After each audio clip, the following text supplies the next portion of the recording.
Good afternoon বন্ধুরা, সবাই কেমন আছেন? আমি ভালো আছি। এই যে রান্না করছি।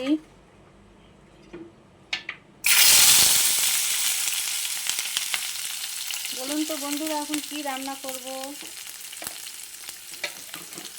বুঝতে পারবেন না আপনারা। যেটা এখন রান্না করব সেটা প্রায় লুপ্ত হতে বসেছে।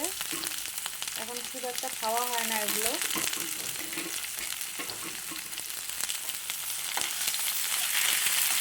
সময়ের অভাব, তারপরে পাওয়া যায় না। আর বাজার থেকে আনতে গেলেও শুকনো, পচা, পাকা।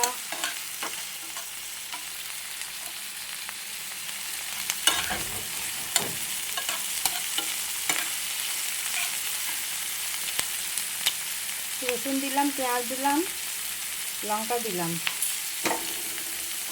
তো এখন আর একটা জিনিস দেবো, কালো জিরে একটু দেবো।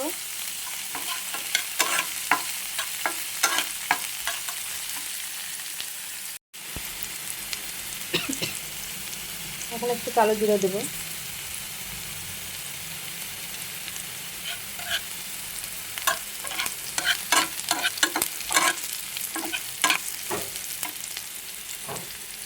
এখন দিয়ে দিচ্ছি আমি, এটা রান্না করব আজকে কচুর ফুল।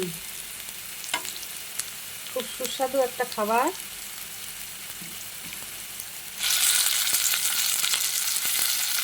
আমি সিদ্ধ করে রেখেছি প্রেসার কুকারে, যা টেস্টি হয় বন্ধুরা।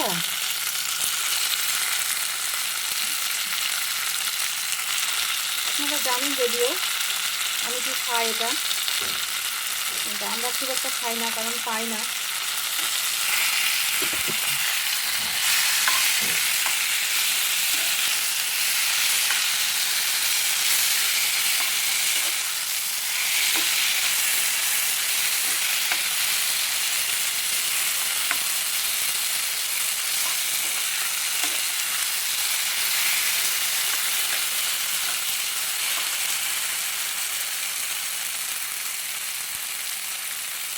এটাতে কিন্তু একটু লঙ্কাটা বেশি দেবেন, আর একটু ঝাল ঝাল রাখতে লাগে। পুরো শুকনো শুকনো করবেন, দারুণ হয় খাবারটা।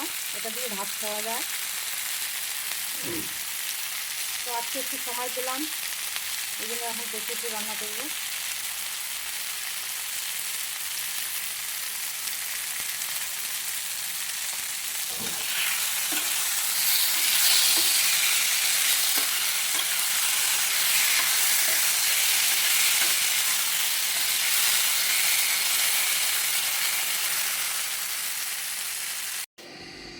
এই যে বন্ধুরা, আমার হয়ে গেল কচুর ফুল বাটা। এই যে কচুর ফুল বাটা, এই যে দারুণ টেস্টি হয়েছে। খেয়ে দেখলাম একটু, তো ছেলেকে খেতে দিলাম। আজকের মেনু সহজ সরল মেনু, কচুর ফুল বাটা। বাটাও বলতে পারেন, ভাজাও বলতে পারেন। আলু ভাজা, কাঁকরোল বীজ, কাঁঠালের বীজ ভাজা, পাট শাক, ভাত, ডাল আছে।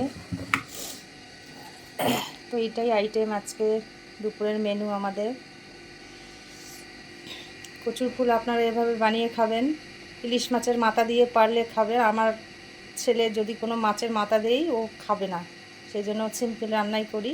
তো আপনারা ইলিশ মাছের মাথা দিয়ে কচুর ফুলটা খাবেন, দারুণ লাগে। খেয়ে বলবেন কেমন লাগে। আজকের মেনু। সবাই ভালো থাকবেন, সুস্থ থাকবেন। টাটা।